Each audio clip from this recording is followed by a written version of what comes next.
Yeah, we're live. Dinosaur in the house. Let me see if I can lighten this up just a skosh. See what happens here. Oh, yeah, that's better. Here we go.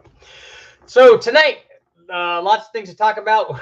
We're probably going to go off on some pop culture tangent tonight. I'm kind of hoping, but we'll see how that goes. I've got some questions about movie sequels that we'll get into later on. But to start things off, the photo that I have up is a Chevy Sprint Turbo, and it was the engine and configuration basically when it was stock. So for those of you not familiar, it is a 1 liter, 3-cylinder overhead cam, 2-valve motor, not a 4-valve, a 2-valve motor that had port injection and a air-to-air intercooler. It was not a front mounted. It was actually mounted in the engine compartment. And as you can see, I made this little tray because it had a little opening in the hood that said intercooled on it, which made it cool right out of the bat. So you knew, because and it said big turbo on the side of it and stuff too. But it had the little opening for air to flow, through the opening in the hood, because ram air, and then through the air-to-air intercooler. I made a duct so that the air couldn't escape and go around it, which was fairly common. I made it in about 5 minutes. I was going to make it out of cardboard, but I found this little piece of aluminum or tin or whatever that we made it out of, and I just cut it out with tin snips. But it worked good. But I found a bunch of data today and I have videos or photos and stuff for the Sprint. And so I did a lot of things with this motor. I did an air-to-water intercooler upgrade. Naturally, we turned the boost up. We did exhaust tests. We did a lot of things to try to make this thing better. When we were trying to get fuel mileage, we took the head off, did some valve job stuff. I did tried some different injectors, different spray patterns, different pressures, things like that and we did the things that you would normally do for fuel mileage. It has very small, very narrow tires on it, and we put high rolling resistance or low rolling resistance tires on it, very hard tires kind of. I lowered the car. I made belly pans for it. We took the wipers off when we're driving, when the weather isn't bad. You can take the mirrors off. You can do all that stuff. But and I took the AC off of it, which was a mistake. Although, if I remember right, I'm not sure if the AC ever actually worked. So I think we just took the compressor and stuff off to get rid of the weight. It was very, very hot driving from, at the time when I had the car, driving from Las Vegas, hot, to Southern California, Miraloma area, like in the Ontario area, also hot. And so it was brutal driving the car back and forth during the summer there, I made the trip because I had to, because I was testing. I'll buy your drink. Hello, girl. Your drink? My lovely. My drink. Wow. Kiss.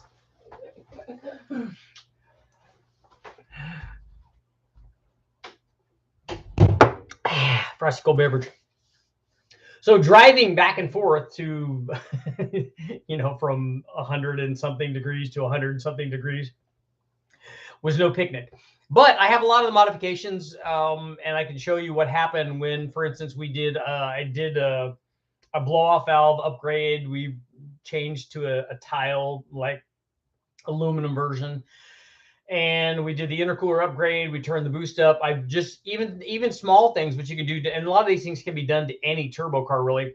Moving the reference line for the wastegate, because they had it, right at the turbo, which a lot of guys have, because there's usually a fitting. In fact, a lot of the turbo housings have a flat there where you can drill and tap it to put a mount so that you can run your boost line out and go, hey, look, this is going to the wastegate. The thing is, if you move that reference line to the intake manifold after all of the losses that you get going from the turbo through the intercooler and then finally into the manifold, if you move that into the manifold, then the boost will be higher even with the same reference going to the wastegate. So we picked up a pound or a pound and a half by just moving the reference line. So, a pound and a half extra boost, more power. We ran, when I ran it out at the maxed mile, when we set land speed records with it, we ran it with ice water going through the intercooler. We taped everything up, and I still have the motor that we ran in that, and it's just a stock bottom end. There was a little bit of porting and stuff done to the head stock camshaft, which I definitely want to replace, because every motor needs a camshaft. We're going to try to make power with these things.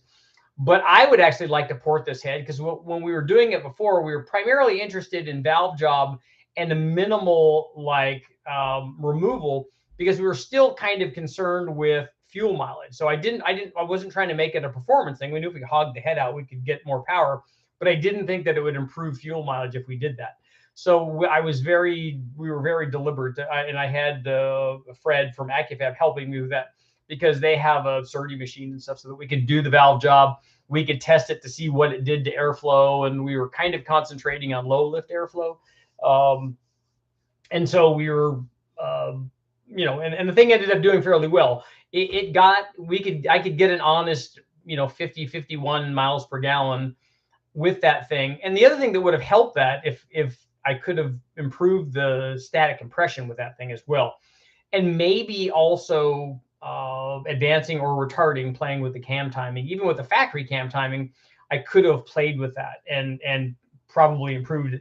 Maybe retarding it would have helped, because I could have used more throttle angle. We could have had the motor make less power. Hot air intake is good for fuel mileage, and all the things that are some of the things that are counter to making performance. But I'd like to see what that little thing did, because we got it up to 100 and with a stock turbo, which is like, I think an RB32 is what it's called.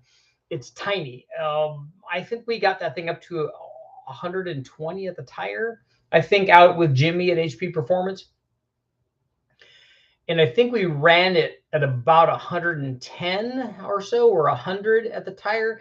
We were getting clutch slippage, unfortunately. I still had the clutch that I was in it when I bought the car, and it just didn't want to take all the massive power we were making. And in its defense, we had almost doubled the power output from all of the things that we did, because we were making, I think when this thing was all stock, and looking at the data, I'm thinking that it was around 60 or so, 63 or 4 or something, I think, at the tire when we ran it on the chassis dyno.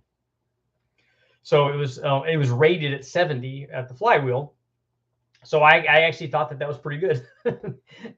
I know. And how often will you say that? Oh, that's like 64 horsepower. That's really pretty good. But such is the life of a Chevy Sprint owner. But the thing that's nice is it responds very well, like all of these factory turbo things. You can add boost to it. You can go, oh, well, I'm running 6 pounds or whatever. Now I can run 8 pounds or 10 pounds. And it did pick up power. But the thing is, when you're talking about a 70 horsepower motor that's making 70 horsepower with boost, you can imagine how little it's making NA. So then you can imagine what the multiplier is. Every pound of boost might be only worth 1 or 2 or 3 horsepower. It's not very much. So you don't get big gains from turning the boost up, even though you can turn the boost up quite a bit. And I did that because we're going from the air to air intercooler, and I did lots of data collection on this thing. The first thing I did after I bought the car is we put good gas in, and I took it out to our Area 51 or Area 52 official top speed test site outside of Nevada. And we did some top speed runs. And I think it went, and see, I had all this stuff written down. I had what's called the sprint log. And what I did was I put the time and dates of all the tests and the results and everything I did. And I went in chronological order. And now I can't find that information. But I logged all of this stuff. And so when I went out and ran it, we had the maximum speed, we had the RPM, we had the air intake temperature going into the turbo, the boost, all of that stuff. And then as we made changes to it, because I was interested in taking it out and setting land speed records with it and making the modifications and then showing what each of them do, because that's what I like to do. I want to give to that sort of community, whatever it is, a Ford Focus or Civic or a Sprint Turbo in this case, to show them, what things that they need to do and what things that they don't need to do, things that make power and things that don't, and how much of it. And so I was concerned a lot with making more power on the big end, basically, so that we could get more speed out of it. So I was wanting the thing. We eventually got the thing to go nearly 120 miles an hour, up from I think it was right near 100 or 101 or something like that. So it was it was a pretty good change in power. And also we did aero things. Like I said, we lowered it and put belly pans, the front and rear belly pans and stuff on it. So it's kind of cool. My brother has a Chevy Sprint turbo. He has to rebuild the engine before we play. He also has a twin cam 1.3 liter. The turbo would be good on the 1.3 liter, like the Swift engine is, would be head and shoulders better than this one, because the twin cam 4-valve stuff is, it's kind of light years ahead of this. Kind of off topic, I'm planning on doing a build with an inline 4 Vortec. It's part of the Atlas family. Yeah, I'm familiar with it. They also have a 5-cylinder. They have a 4, 5, and 6-cylinder version. Oh, the test today was crazy. 100 horsepower difference of the turbo with supercharged. Yeah, and it would be that much. If you look at the other videos I have up, when I ran the turbo and the centrifugal blower and the roots blower and twin screw blower on the 4-valve modular Ford, the Cobra motor, that's what it is. I mean, it's that much on that motor. And then I also did it on the Honda Civic, and they also did it before.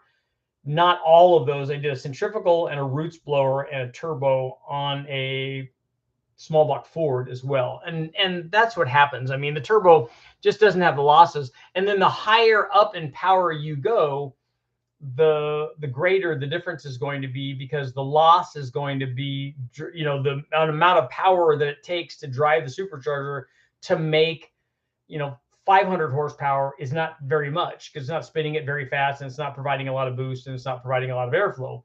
But when you wick that thing up and it's trying to provide, let's say, 1,000 horsepower, then the amount of parasitic loss associated with driving the thing to provide all of that can be dramatic. It can be 200 or 300 horsepower loss from doing that.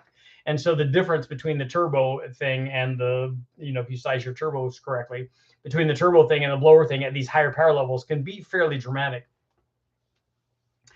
The best part is a comparison of horsepower per pound of boost. And that I had to do it that way in this particular video, because I didn't have exact comparisons run at the same boost level, because these weren't done to do that. I've already done that video, and we know what that does.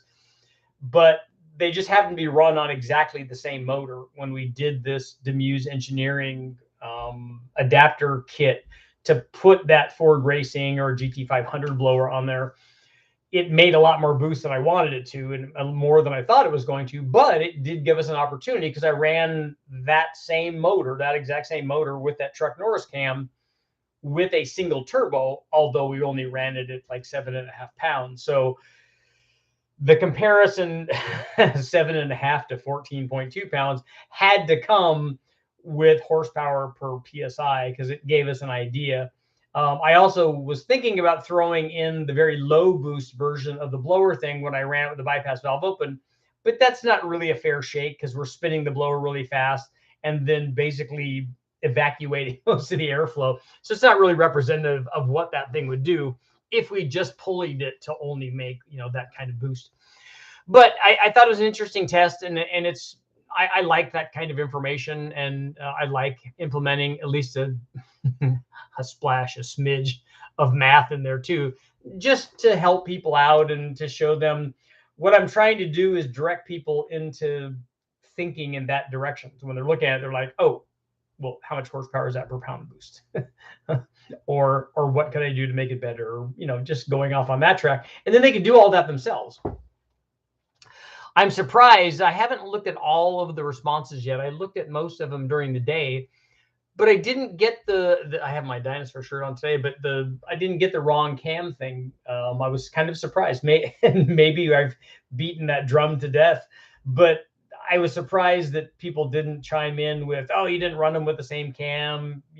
I expected you didn't run them with the same boost, and I understand that, and that's a valid point.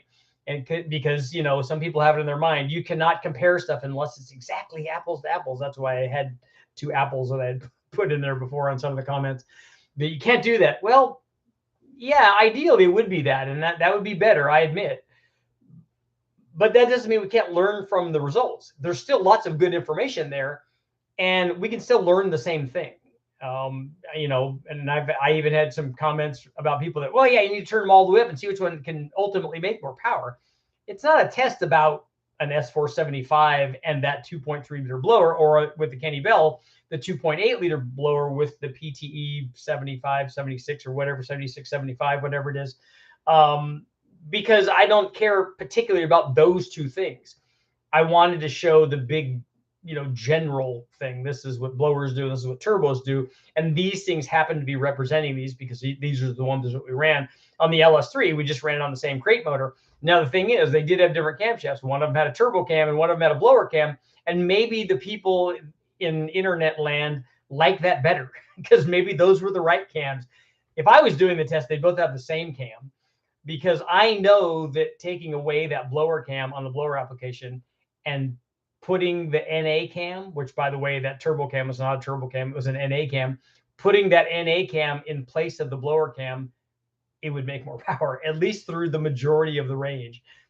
But again, that's just too many levels to try to explain to people, and that doesn't work out very well. So let's get a poll going.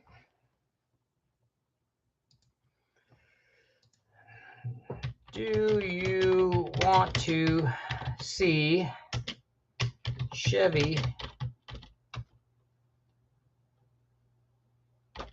Sprint Turbo? Do you want to see Chevy Sprint Turbo videos? Boom. Guess what? It doesn't matter what you say.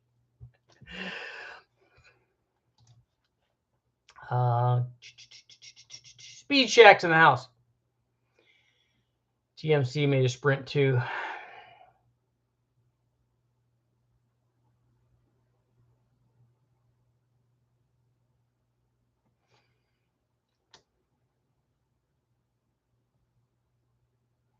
Have a pair of 86 Sprints last year for the glass halogen headlights. Are they the NA versions? Yeah, they're silver. Then they're NA versions, because the turbo ones only came in white and red.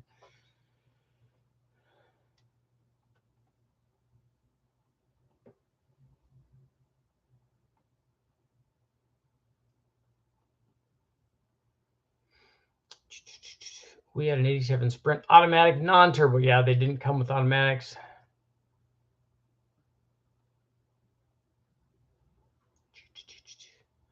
For a 6-liter, would you recommend a sloppy stage 2 cam? You can put that in there. That will work fine. There's lots of better cams than that make more power than that, but it's inexpensive and it does make good power. All cams are blower cams, yes, and they all are turbo cams as well. Tom has that blower. I think yours is a 6-liter, right, Tom? With a 6-liter and a sloppy stage 2 cam.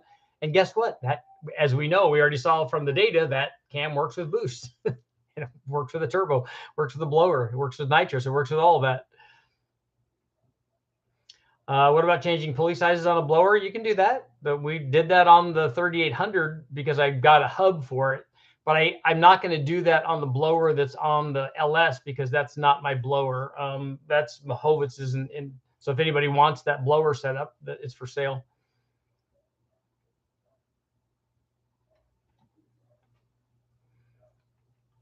Toyota's pumping 305 horsepower out of a 1.6-liter 3-cylinder. Technology has evolved big time. Yep. Since 87 or 86. Yeah, I would think so. And that's bigger. That's 50 or 60% bigger than the one that was in the Sprint. Is that the one where Vizard is fixing your head? No, Vizard's doing the 2.2 on the Dodge Turbo.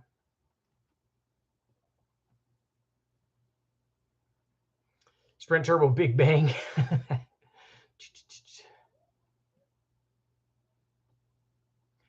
Friend had a Metro and we swapped a Swift GTI. That's a good. I like those Swift GTIs, and called it a Sutro. A smaller pulley would make more boost. Yes.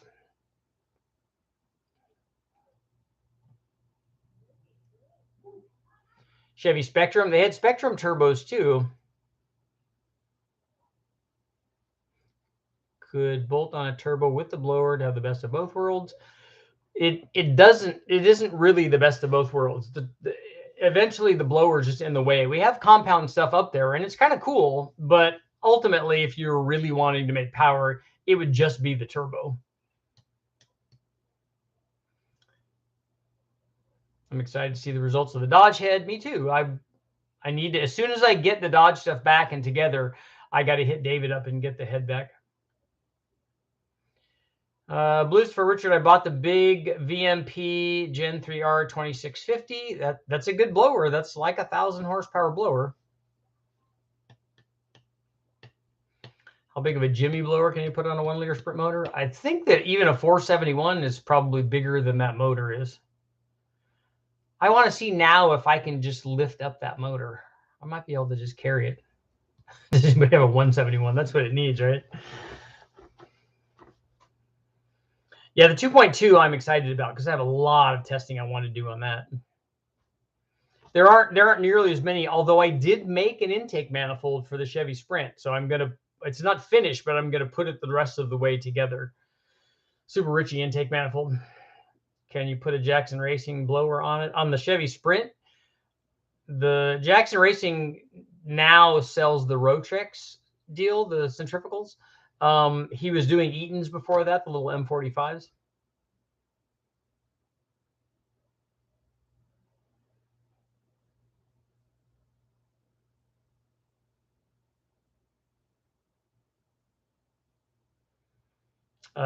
Dan, what is the Nope? The 405 is transitioning from twin turbo to prochargers, and they're going a lot faster. It doesn't change the fact that turbos make more power than blowers do because they don't have the parasitic loss associated with driving it. That's not a function of what's popular on, if that's your statement. That's not a function of what's popular on Street Outlaws. That has nothing to do with reality. It has nothing to do with like the physics of what's going on. Turbos, if they're properly sized, will make more power. What they're doing going faster is they're able to apply more power for the length of the run. But like I said, it doesn't matter. The blowers that they're running are going to take a few hundred horsepower to drive, and turbos just don't have that.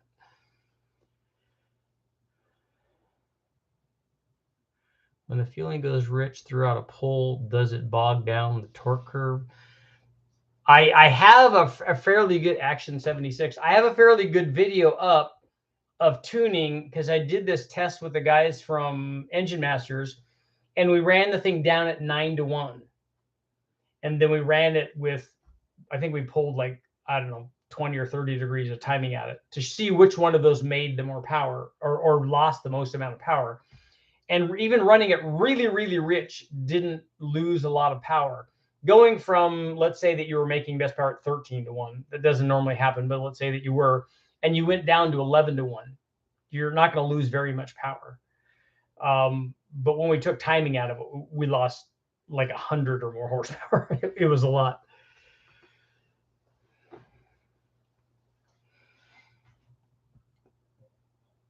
Yeah, Dan, a ProCharger works well for no prep traction limited stuff because it has a linear boost curve, and it is kind of like its own form of traction control. With turbos, they have to make the turbo not do the things that a turbo wants to do. So they have to produce a boost or power curve that's going to be like a centrifugal. That's what they're trying to do for those, because you have way more power than you have traction. So they have to apply the amount of power that they have traction for. And a centrifugal blower works fairly well for that, those high power levels and limited traction levels.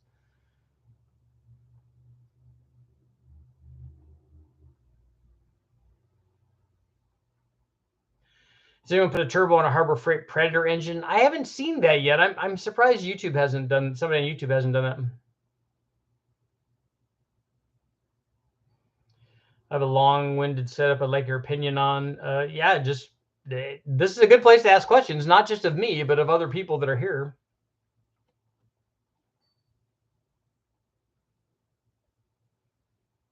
I figure you control turbo with not with a blow-off valve. You would control the turbo with a wastegate, and they also do it with timing and stuff. But you can put Dyer or Diver maybe. You can put small questions in here, or how many ever you can fit. Just ask multiple questions. Phil and Work has a Chevy Geo Metro 3-cylinder convertible. That has the good brakes and stuff on it. She bought new as a leftover. It's got a 1 liter, 49 horsepower, the 5-speed. That's the Chevy Sprint Turbo is that, except it's a turbo version of that. But I wouldn't want a convertible.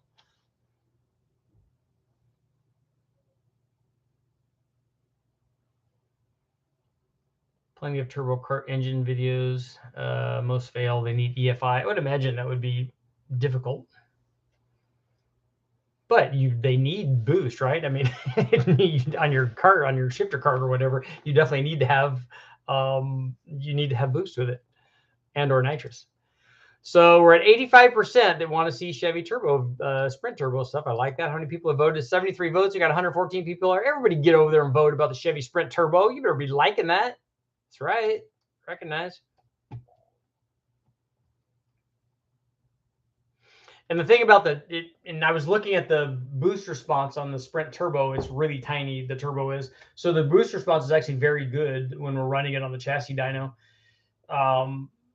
So we don't need a blower to get to get it. But I'm thinking about doing. I have a big turbo from Byron over at VS Racing, and I'm thinking about putting that on the 3800 and running it NA and showing how laggy it is, because I think it's I don't know, it's a 96 or 103 millimeter, something big. I just told them, send me something big that's going to be laggy on, and that's it. And then, so we'll run that NA and they'll put that turbo on it and then cure the boost response by putting the blower on and making a compound thing. Not that I want to run 1,000,000 horsepower with it. I just want to show how we cure boost response, basically.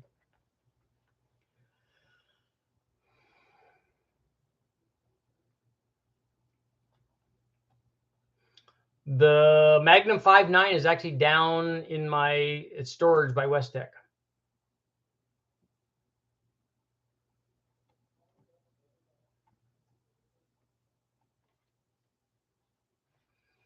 A Sprint is like a scooter, fun to ride and play with, but you don't want your friends to see it. I want my friends to see it. I did lots of stories with it and set land speed records with it. So if a blower puts out 17 pounds on the LS2, can you just take out timing to lower power? Yes. You can control power with timing. The problem is if you take away a bunch of timing, you're also going to have really high EGTs, which are also not good. So that shouldn't be the way that you're doing it. That's done a lot for pump gas, which is, I think it'd be better to go down and boost also. What is a good turbo for a K10 for moderate street use and towing occasionally? What size is the motor and what kind of power do you want to make? Nitrous for turbo lag is also beneficial. Pontiac Fireflies, yep, our boys from up north, the Canadian versions, running circle track races locally in a 4-cylinder class with a weight rule of 1 pound per cc. The 292 Chevy isn't done yet. I haven't finished testing it. Why don't more people choose, other than cost, to put a turbo on a supercharger like you did with a 3.8? Is the tuning hard or just cost? Seems like that would cure boost response and top end. The compound setup is not ideal. It makes less power than just having the turbo there. And as we saw, when you size the turbo correctly, we have pretty good boost response with the turbo that we selected for that 3800, because we'd made the 3800 more powerful naturally aspirated. The reason that they don't compound it a lot is because then you get fairly high boost pressures from the combination. And then, you run into, are you trying to do that on pump gas? Or are you trying to do it on an E85? You run into more detonation threshold issues with a compound setup.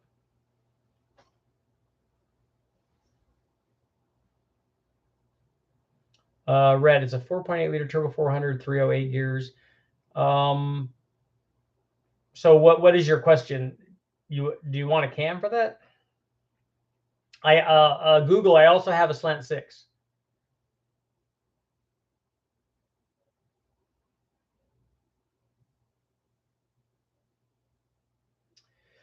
Your current setup is a Honda K24 M62, 20,000 blower speed, 17 psi boost by gear via the bypass. Okay, 425 wheel horsepower, no cooling other than 280 minutes water meth. You're running 91. Well, why would you do that? Why wouldn't you run E85? Want to build the setup by adding 9280 with a 1.3 ARB band housing, turbo smart E-gate, goal of 300 to 1,000 wheel horsepower on a dial while retaining throttle and boost response. So you're going to add that to the supercharged K24.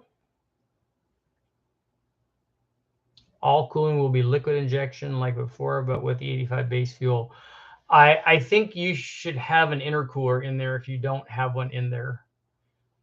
Not just E85 and water meth injection. You should have an intercooler in there. And you're going to run into problems because to get 1,000 wheel horsepower on that combination is going to, especially if you're already starting off with 17 pounds with the blower, you're going to have like 50 pounds of boost. It's going to be a lot.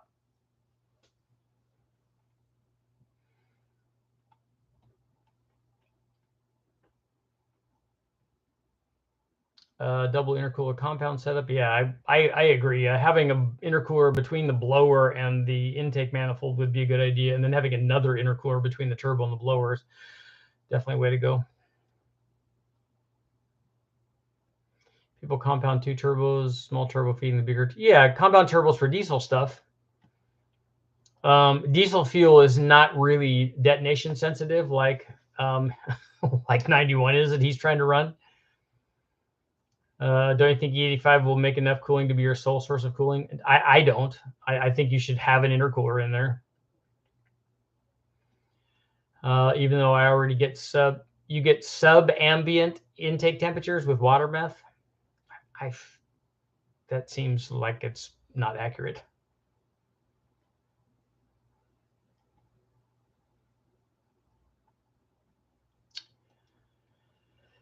Plans to turn down the blower. That would be my recommendation, is run less boost from the blower. The other thing is with the blower that you have on there, do you have the blower on a very short runner intake manifold? Like, what's the intake manifold? It might be that you're better off running a long runner intake manifold and no blower and just running a 50 shot.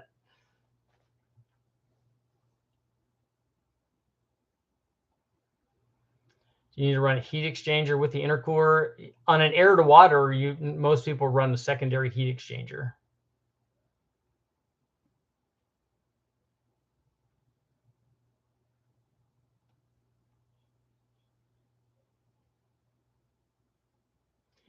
Six-liter LS building boost at 3,200. What is the 6-liter combination? The displacement is not the whole story. You need to tell me what camshaft is in it, what intake manifold, what heads, what compression, and even things like the converter and gearing and tire size and all that can affect where you're making boost at. Have you thought of injecting meth below the intercooler? Trying to think. We did do, when we did water meth injection with an intercooler, we inject it after the intercooler almost always. I don't ever inject it before the intercooler. 2,800 cc's per minute through the blower, cold to touch, and the logs prove it. Okay.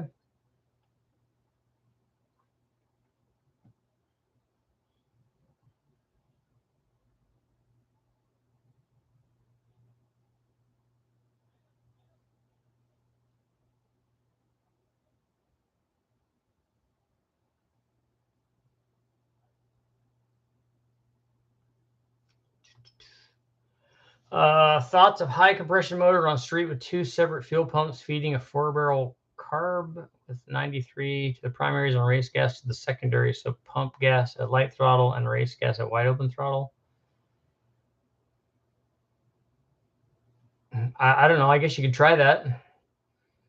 If it's a 4-barrel intake manifold, is it a single plane or dual plane?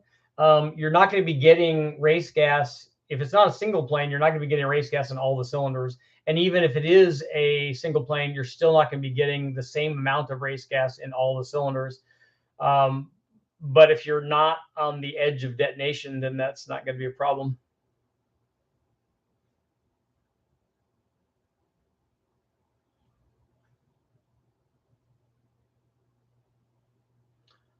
I always prefer air to water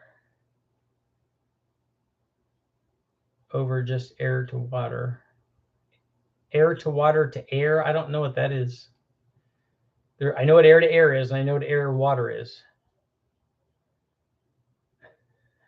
Air, water, air.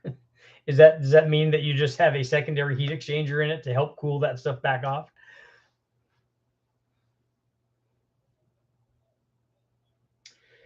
Richard, for my 03 Cobra, is it better to have an intercooler pump running all the time or have it turned on when my inlet air temps reach a specified temperature? I like having it on all the time because then you're always cooling it, because if it just sits there, even when you're not running boost through it, the air temperature in the engine compartment is going to be hot, and you still want that water to get cold.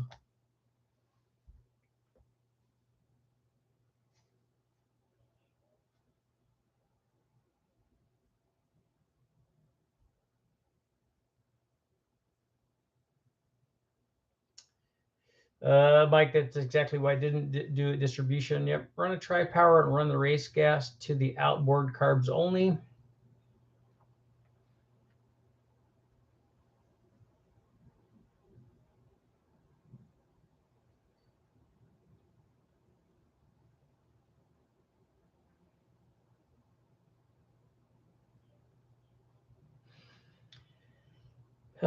Given what I've seen with water meth injection, it's not a direct substitute for intercooling, and it's not very good at distribution, at even distribution. So if you're happy, if you're happy with it, then you should stay with it.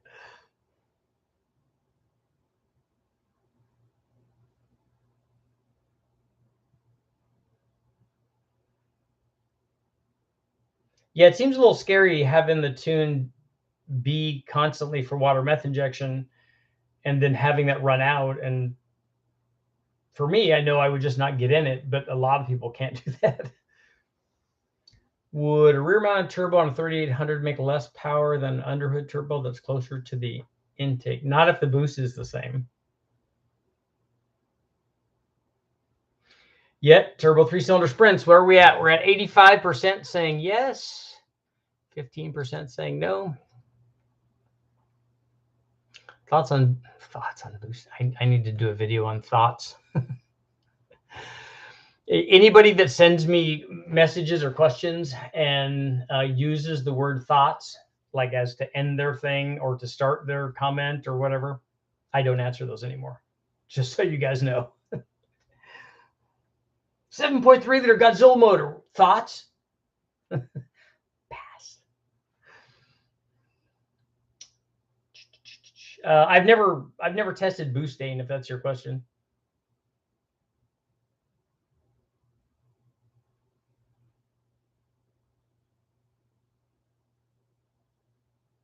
Boosted 5.3 on 93 octane. How much boost are you running, and what is the weight of the vehicle, and what is the camshaft, and what heads are you using, what's the static compression, and all of that. And I don't know what timing will be with meth injection. I don't trust it, especially not with a long runner EFI intake manifold.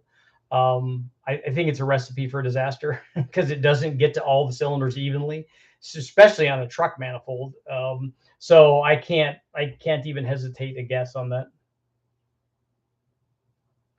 Super Coupe Thunderbird. I saw 2 of those in the wrecking yard not too long ago. I did a video on it, and I probably should have grabbed one of those motors just because it's cool.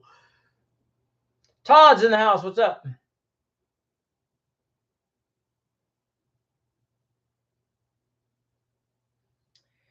Dan, I'd run another set of injectors in ECM if I was going dual fuel. I think that would be a good way to go.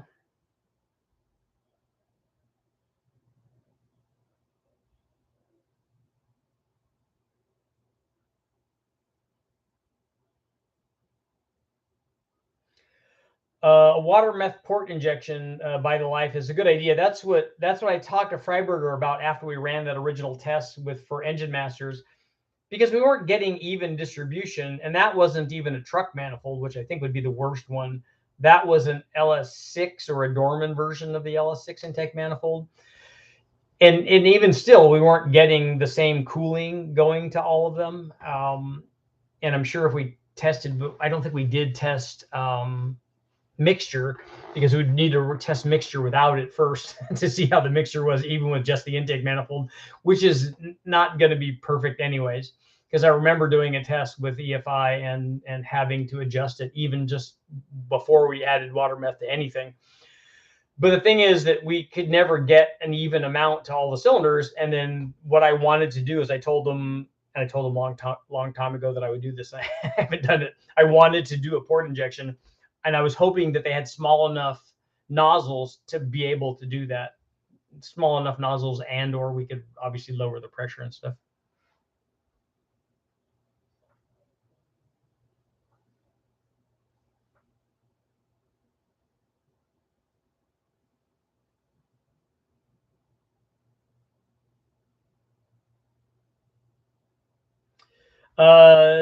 Diver, you're saying that it hasn't been an issue, that you've been doing it for 12 years. That doesn't tell me anything about individual cylinder EGTs or mixture or any of that. All it says is that whatever your least common denominator is still below the detonation threshold. That's all that it means. Until you actually do a test and show what the mixture is in each cylinder, what the EGT is, what the detonation sensitivity is in each one, then you would know. But I know from distribution, us doing testing, that it doesn't get into all the cylinders evenly. And so right off the bat, that's a red flag. Aquamist, I've used those before. We used those on the Honda, on the Jackson Racing blower, and we actually tried it on both sides of the blower. It didn't seem to make a difference. It didn't make a difference on the dyno and power.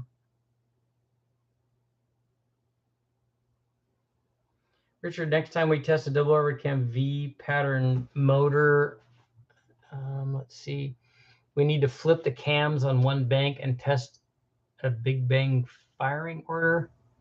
So we need to put exhaust cams on the intake. Is that I don't think that's going to work, right? Recommended ring gap or boost enough so that they don't touch.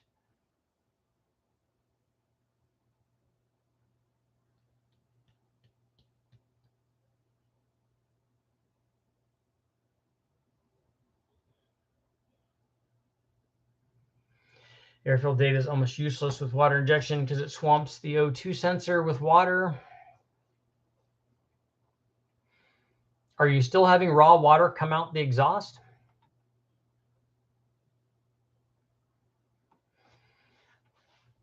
.3 liter twin GT45 BTR stage 4 anti-camshaft, stock bottom end, gap ring, static compression. Couldn't tell you, didn't measure it, still learning. So that combination you're describing is you're not wanting to run that on pump gas, right? Because you have like 1,500 horsepower worth of stuff there, and the camshaft's going to be laggy, and on a 5.3 the turbos are going to be laggy because there's, like I said, there's 1,500 horsepower with the twin GT45s. Stage 4 cam is big. I would go with, I don't know what you're trying to do. Like what power level are you trying to get to? We can start with there.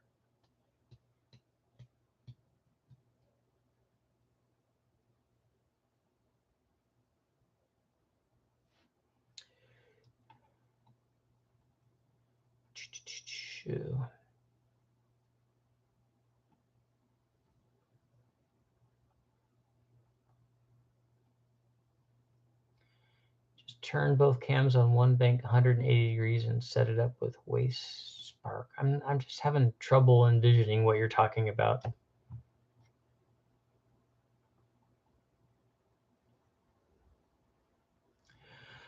A single fogger nozzle doesn't equally fill the cylinders. The nitrous, the gaseous nitrous, actually has much less of a problem going to all of the cylinders.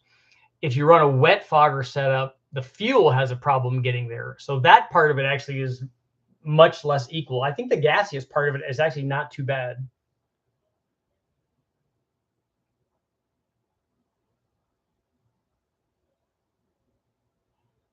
When spraying through a blower, all the water meth guys have to start out at 25 gallons per hour to get any significant cooling effect, which is why I'm running 45 gallons an hour.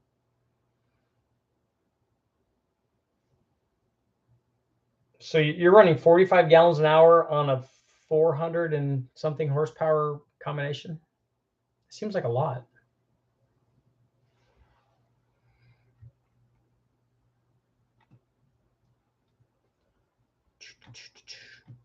Raw water every time you start it, Aaron? You should have water when it starts up.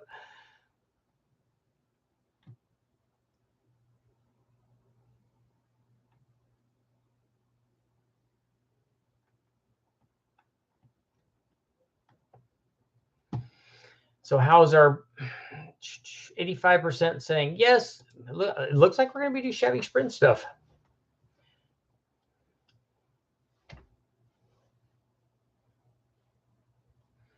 Sean, the SA papers on water meth injection from World War II showed that the optimal rate of water injection was around 15 to 20% of the fuel mass by volume, with no improvements beyond 25%.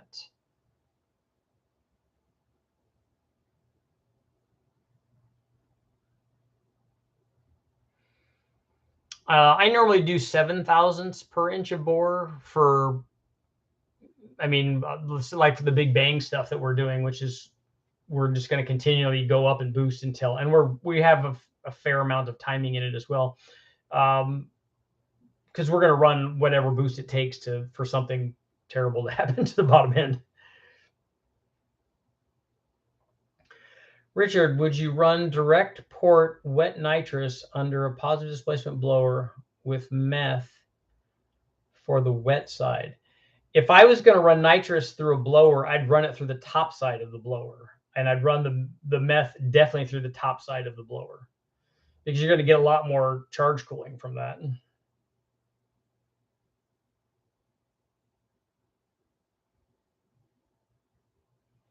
Got a Honda B20, no VTEC. It's BTEC. That's right. That's Boost Tech. I like it.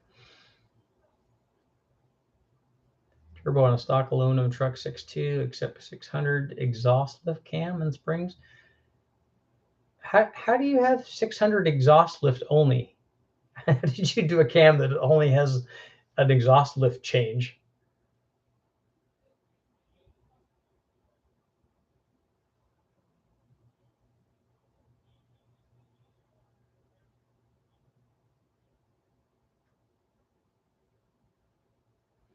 How far can a Chevy Sprint engine be pushed? You mean like in the shop? Can we push it around? It's pretty light.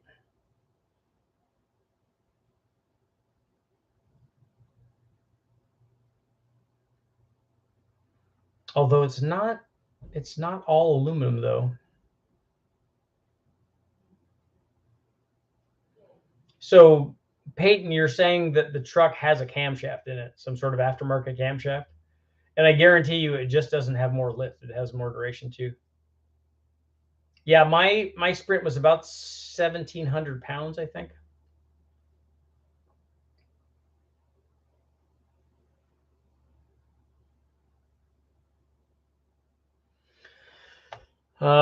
Sean, if you're trying to make 700 or 800 horsepower, I think yours was the one that had the twin GT45s. You don't need 2 GT45s for that. You should do one, and you should do one slightly bigger turbo than that. Yeah, so yeah, twin GT45s is not what you want. That's too much turbo for that power output, although it will give you the ability to turn it up, but it's going to be soft in what you want to do with it. So you should put an S475 or 7875 or something slightly bigger than a GT45 if you're wanting 800 of the tire. S475 is going to be kind of the go-to for that range, and it's going to be fairly responsive on a 6-liter with a cam in it. Or yours is a 5.3. I take that back. It'll still work. We have some videos of the S475 on a 5.3. 1,000 wheel horsepower on a 4L60 is not going to work very well.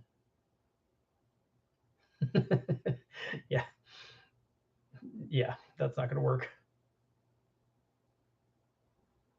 Twin GT35s would be a better choice, for 800. And again, this is all with a transmission made of glass. It's not going to work very well. So you should worry less about the power and more about the application of it. And do you have a friend building a Sprint for Bonneville? Is it a turbo Sprint? There have been some guys that have run and I forgot what their name is. They're good guys. We met them out there. They had some Geo Metros, but they were putting motorcycle engines in them.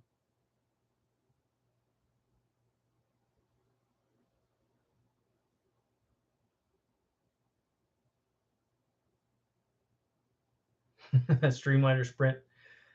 I wonder, you see, if I was going to do that, then you'd do a 4-valve version of that. There would be so much better, motors to use that would make more power than that. But we just, that's what I had, and we wanted to run and set it with that car. Can you narrow the body? Not in the classes that we were running in. GSXR swap Metros and Festivas. Yeah, they had a couple of those out there. I also saw somebody which was really, really cool. They had a Honda 600, I think, with flares and everything on it. And then they had a motorcycle engine in it. And then they also had it painted in the old Porsche Martini livery that they used to run at Le Mans. And I don't know why they chose it, but it looked awesome. I mean, the car was great.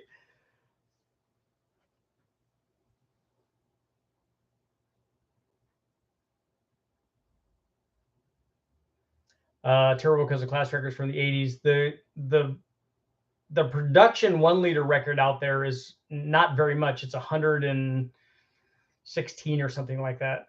Because that's where we were going with Bonneville after we went to Max and Mile, because we went faster than that in the standing mile. And then we were just going to take it out to Bonneville because we knew it would go another 10 miles an hour there, even the way that it was. But we were going to put a clutch in it. And then I had another turbo that we were going to put on it. A 4G63. That would be good.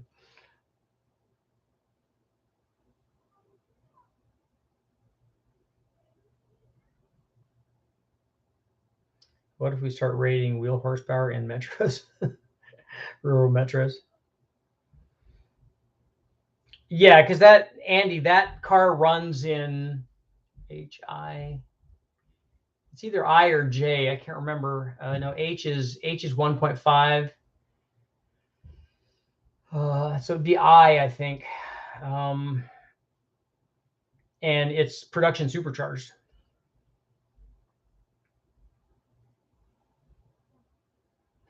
Chopped and narrowed and chopped, channeled, and sectioned. It would be a lot better if it was, if it was chopped. But that car it has a very small frontal area. It's actually fairly aero. I would like it a lot better. I like that car. But it would be more aero if it was in the later Metro body, the more rounded one.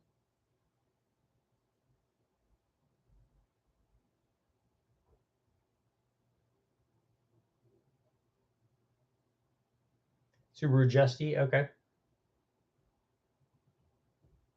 I thought that the Justy was an NA record, though.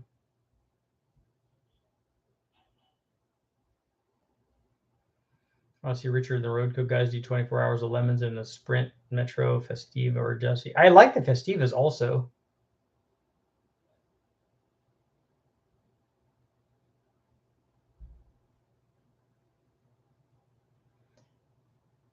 He spelled Suzuki Swift. Suzuki Swift is good, but that's a whole different kind of motor. The Justy held a record because they put such a small motor in it. That's why they did it.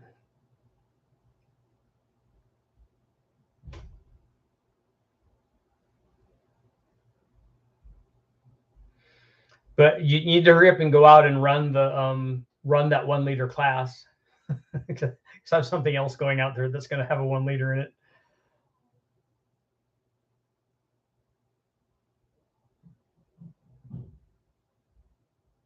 Sean, it's just justification. That's right. That just happened. EcoBoosts are impressive. So we're going to close out our poll here with 84% saying, yes, Richard, I definitely want to see above everything else Sprint Turbo videos, which you should if you're cool. I haven't seen a Chevy Sprint on the road, like a Sprint Turbo on the road, in a long time.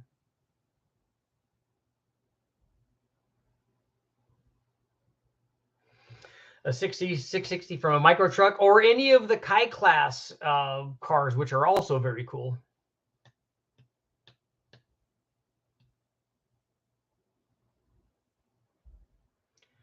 A stock Metro doesn't make 79 horsepower. The 4-cylinder one makes 79 horsepower, but the XFI does not, and the Chevy Sprint Turbo is rated at 70 horsepower. Put the Sprint on nitro. You know, one thing I never did is I never ran the Sprint on E85 because it had that silly weight meter. The car's using as a former rally car. Oh, that's super cool.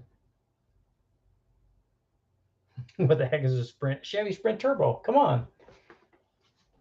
I'll show you what it looks like. I'll show you what it looks like. Let me I'm gonna go find a vehicle here.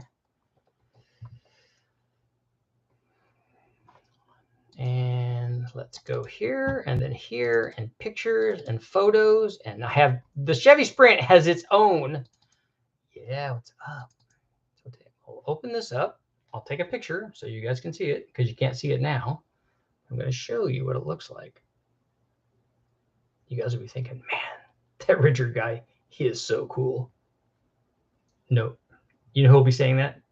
Nobody. Okay, so let's get out of there. Let's go back to you guys.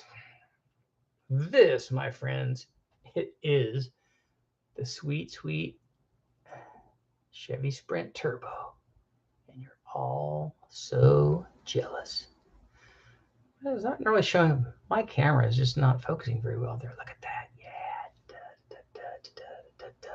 You know it's fast because it says turbo right there. And right here's this little intercooler opening.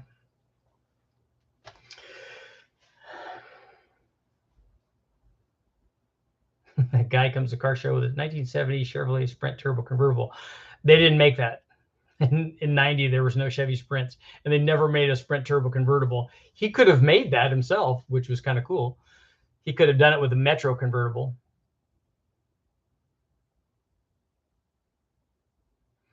Yeah, they were either red with white or they were white with red. No, it's not a Chevette. Although Chevettes are hard to find too.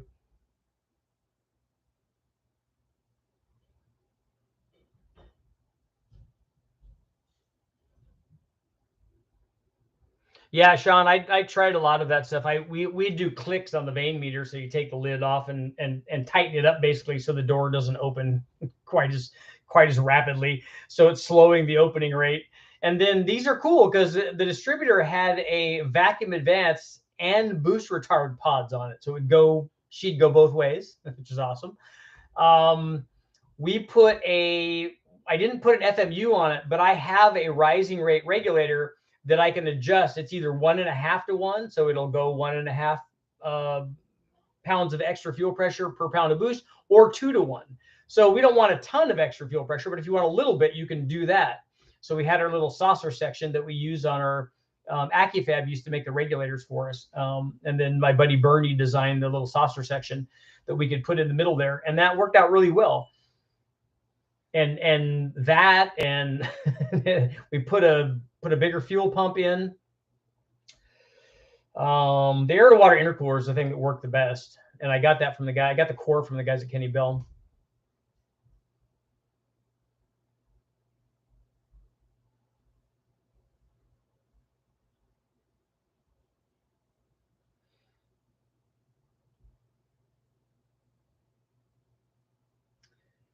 The Honda A20A had a vacuum advance retard distributor too.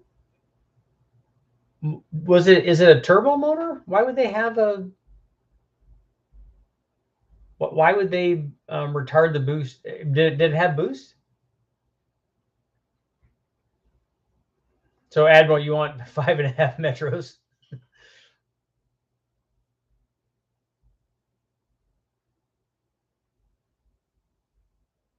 The Dodge Omni is also cool. I have one of those. You should do an A20A Accord motor. I don't even know what that is. I thought I was kind of savvy with Honda stuff, but I don't know what that is. EFI and carb engine. No, it was both of those. It had EFI and a carburetor. Yeah, the GLH is that's made twice as much power as the Sprint did.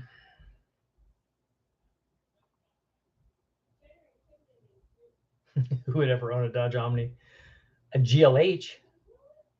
Actually, I'd like a Horizon, an NA Horizon as a sleeper. Tried ordering a boost retard advanced canister for a Saab. Chevy Monza. The Monzas were really big out at Bonneville for a long time. I think that's where they all eventually went to. And now they've just rusted themselves to death. The GLHS was the Shelby version of the Omni in '86. And then they also had Chargers. And the fastest production sedan of the time, the Spirit RT. The Boost Caboose, that was funny that they did that. I made 480 wheel horsepower with a Sunbird and a custom 7X wheel and a DIS off of a 2.5 GM 3-bar map and Cyclone hacks back when you worked at 480 wheel horsepower on what? Not on a Sprint turbo.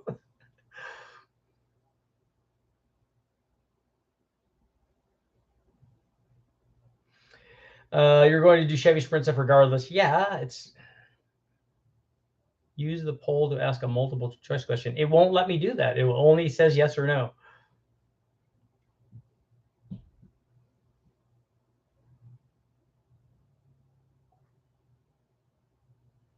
Mustang 17050 dyno. I don't know what that is. And a 1989 Honda Accord.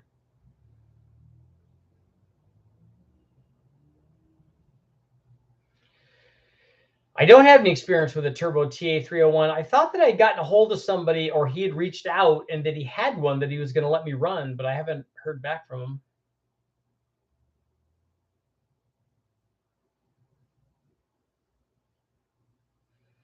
Spirit RTs, modded one, do 153. Yeah, because the stock ones would do 142. A Honda Accord GT35 Turbo, all the boost. Well, we know that the Honda motors make good power. What size is that? Is it a 2-liter? A 2-liter? Is it like a 2-liter single cam Honda motor?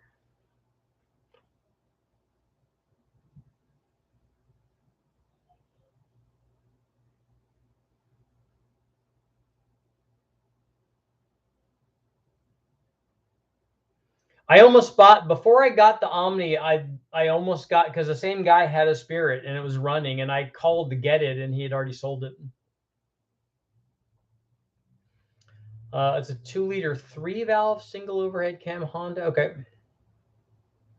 So what is special about that motor? What above the other kind of Hondas that we've done? They were precursors to the Honda B series, I believe. Shelby Lancer turbo.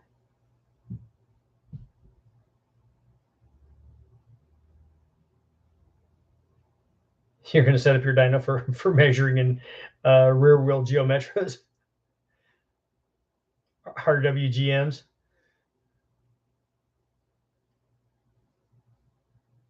Cast iron block, displacement, and a good head. Okay.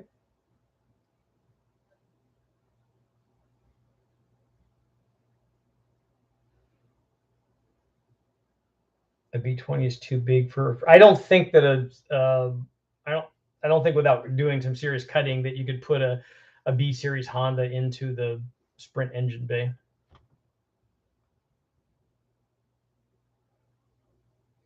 Other comments that aren't showing here. I was going to say I haven't seen them. These aren't the droids you're looking for. Funny, she doesn't look droidish. A BMW N16 might fit in a Sprint though. What I want is a K series in an Omni or a Horizon.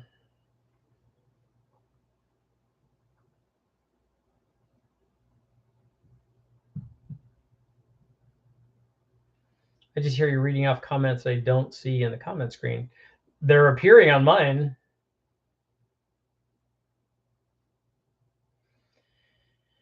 Did you ever see a Ford Ranger GT? I have, not that I can recall. Yeah, Essinger does lots of stuff with that 2.3 liter and the 2 liter version of those motors.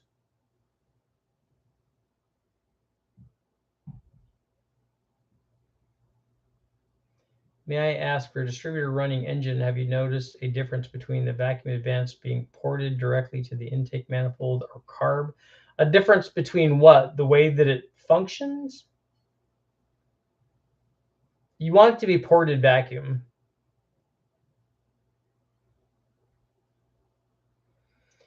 Make sure it says live chat. Yeah, if you're not on, well, but he was on the live chat because I saw his comment in the live chat.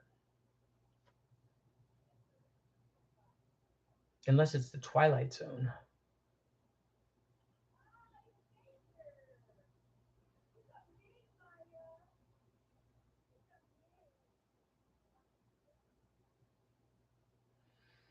Top chat, yeah. Well, that's what mine says too at the top.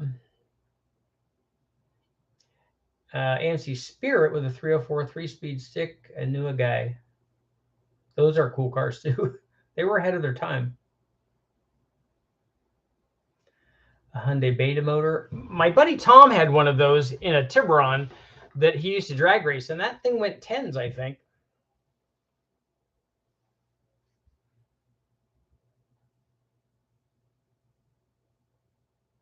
He does fall behind on the comments and then catches up. See, that I love people that throw shade and then do it passive aggressively. Just give you a crap, Jeff. Have you ever seen a twin engine Tiburon? I don't think I have.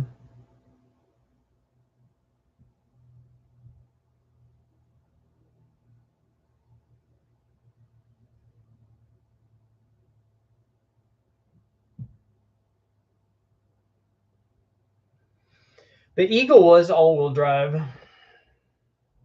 Never believe a Pontiac guy claims to have a 326. They made a 326. As a matter of fact, they made an HO version of that.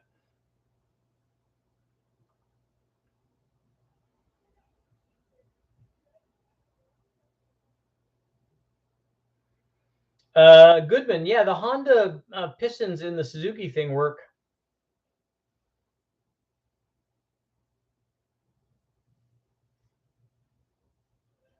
.326 has always ended up being 455s. Honestly, I'd rather have the 455.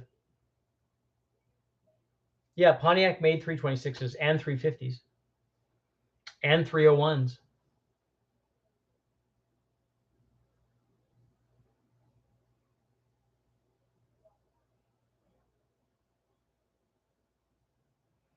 WRX, that would be my ideal thing. That would be my I just won the lottery. And not like McLaren F1 lottery, because that's what I would get if I won the real lottery. But a GLH with an all-wheel drive drivetrain, but with a K series would be good. When are you going to put the blower on a 6-liter? I would guess that it do the same thing. I don't have a 6-liter to put it on right now.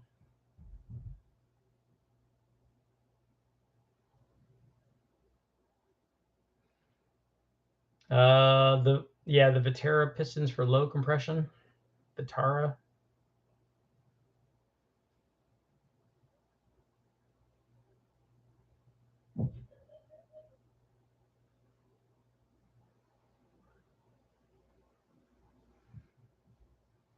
I have somebody that's going to be selling a Pontiac block, and they've got some Pontiac heads and stuff. So if there's anybody interested in that, let me know. I can tell you what they are. I think that the heads, all the ones that I saw were 6X heads, And I think that the block is a 400 block.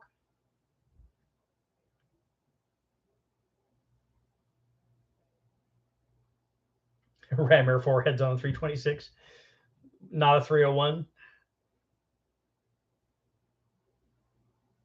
You should own a collection of LS engines. I have a couple. My 6-liter, unfortunately, is not cooperating right now. I have a 4.8 and a 5.3 and the 6.0 Big Bang motor that I need to do a couple of things with. I think that those are all the LS ones that I have right now. But I do want a Pontiac. A 421 to 428, that's right. And a 389. And a 347.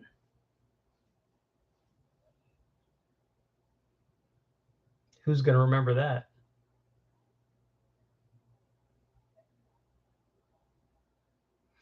A 421 Super Duty was the real deal.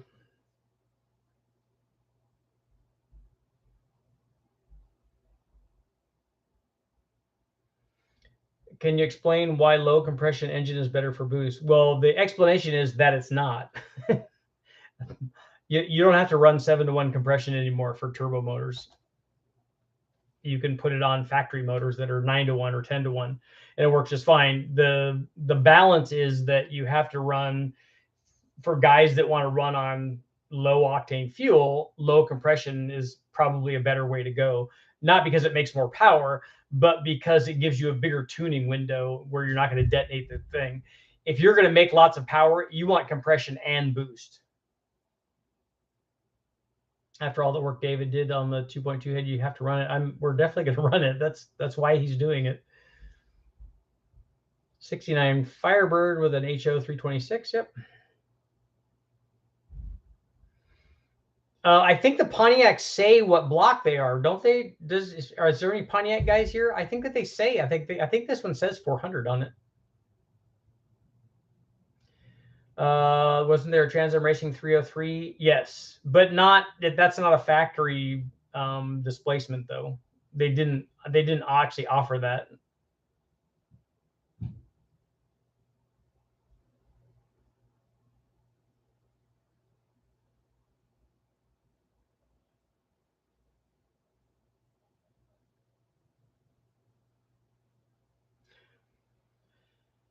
Pontiac also had a 303 Trans Am engine. Yeah, but they had one that they built specifically for Trans Am though. But they didn't offer it in the Trans Am like Chevy did with the DZ302.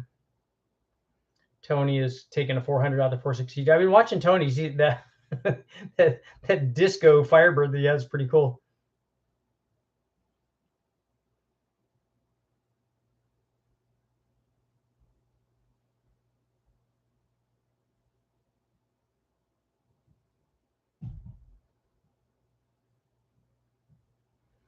I'm around 9-to-1 compression on my turbo Suzuki. That'll work fine.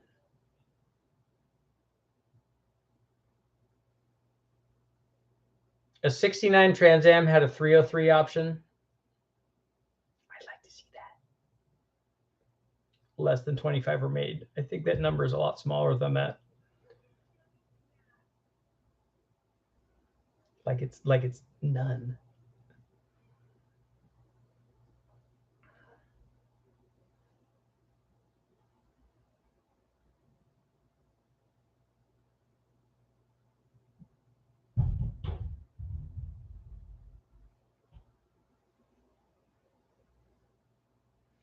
They did have a straight 6 in the Firebird too.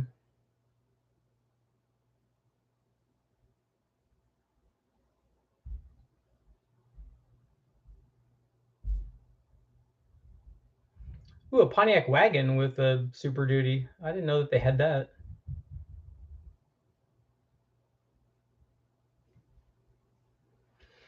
Okay, one more minute. Yeah, the 403, that 6.6 was actually an Oldsmobile.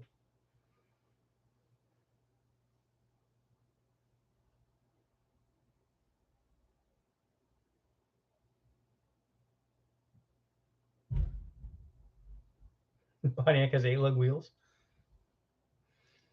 One of them had the big big like finned aluminum drums or something, right? Didn't the Catalina or one of those have the special brakes on it or something? Have you seen the Gen 1 LS split the block at 500 horsepower? I haven't seen it do it at that power level. They also have with brake drums are also, oh, that were also the wheel. Yeah. That doesn't sound safe. Several BOPs had aluminum drums. Did they warp? The 8 leg rims were 14-inch.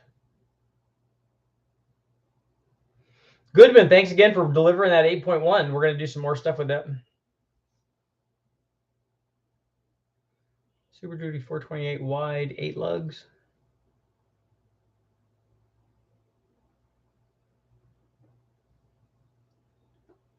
How did you crack the block, Sean? Did you detonate it or did you just run a lot of boost on it?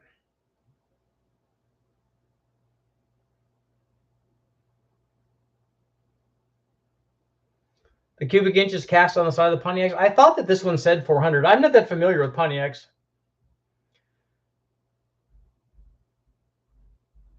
Yeah, the Pontiac also had a transaxle because they used that in My Cousin Vinny with what's her name? She's adorable. She was great in that because she was the mechanic. Marissa Tomei. Aluminum Z-card drums on the back of my 510. Was it the?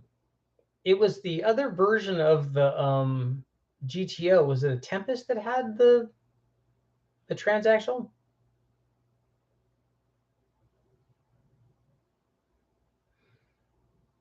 Oh, 455 you could do some testing with. Tempest transaxle, that's what I thought.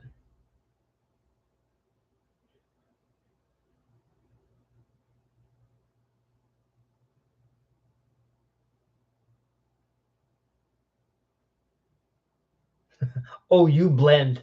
Yeah, she was awesome.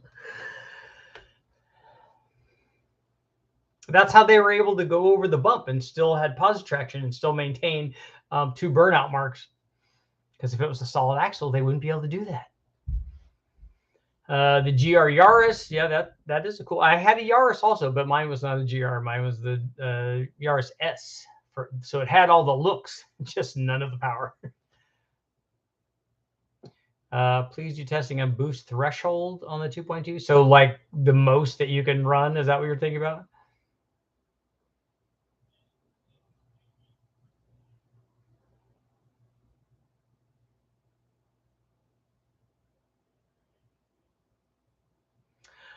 A charade, a Daihatsu, yeah. I haven't seen one of those in a long time. How many variations of Tempest transaxles are made? I don't know. Do they have different gear sets? Are you talking about different gear sets and stuff?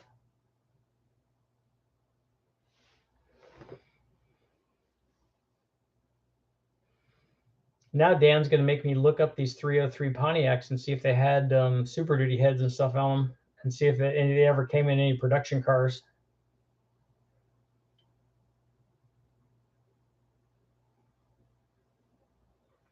And a 303 with Super Duty heads on it, because they made Pontiac made like a tunnel port style head too, right?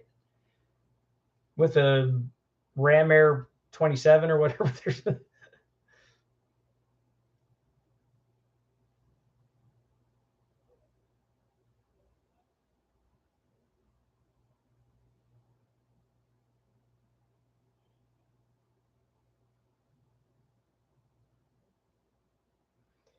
I think the head David did is going to make a big difference in response on the 2 point, like boost response. You're thinking? Rammer 5 was tunnel port. Yeah, I said 27, so I was close. Those are right next to each other.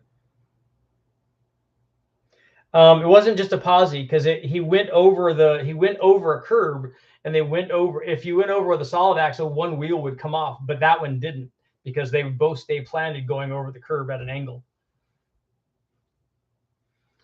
I'm not sure how a ported head is going to help with boost response, but it'll be interesting to see. the heads that had a pushrod tube, yeah, there was a pushrod tube right in the middle of the port. I remember seeing pictures of them.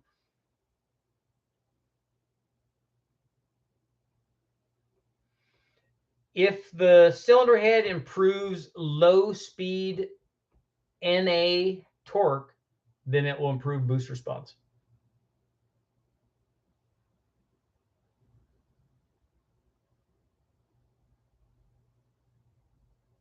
So the Tempest was a Corvair transaxle?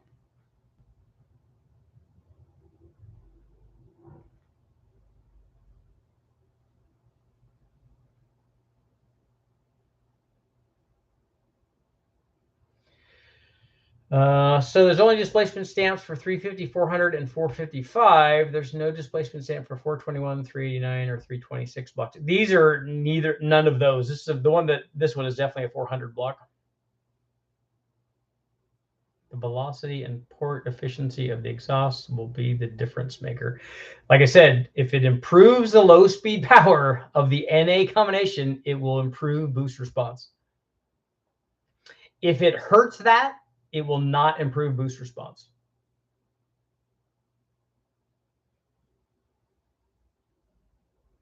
A head that has improved airspeed across the entire curve. So you're not listening to what I'm saying. Stop thinking about the head and what the head is doing. Think about what it does to the power curve. If it adds low speed power, it will improve boost response. If it hurts low speed power, I don't care what it does to the airflow, it's going to not help boost response.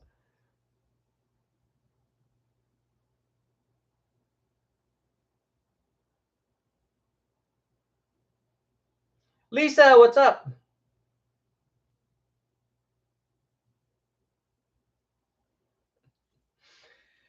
Oh, people.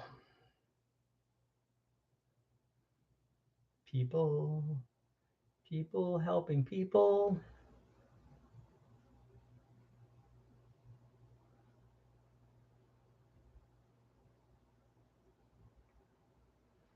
Lucifer, I don't understand.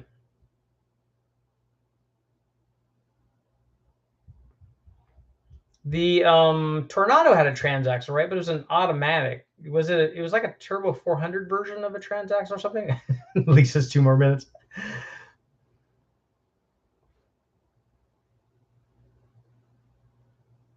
Morse chain under the back cover. It's getting hot in here. It's getting hot in here. Do. I know 1 more minute. That was like 8 minutes ago.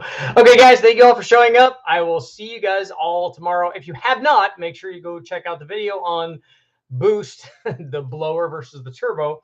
And then apparently I need to do another video on boost response, which is also awesome. Thank you guys for showing up. I will see you all tomorrow. Boom. And we out.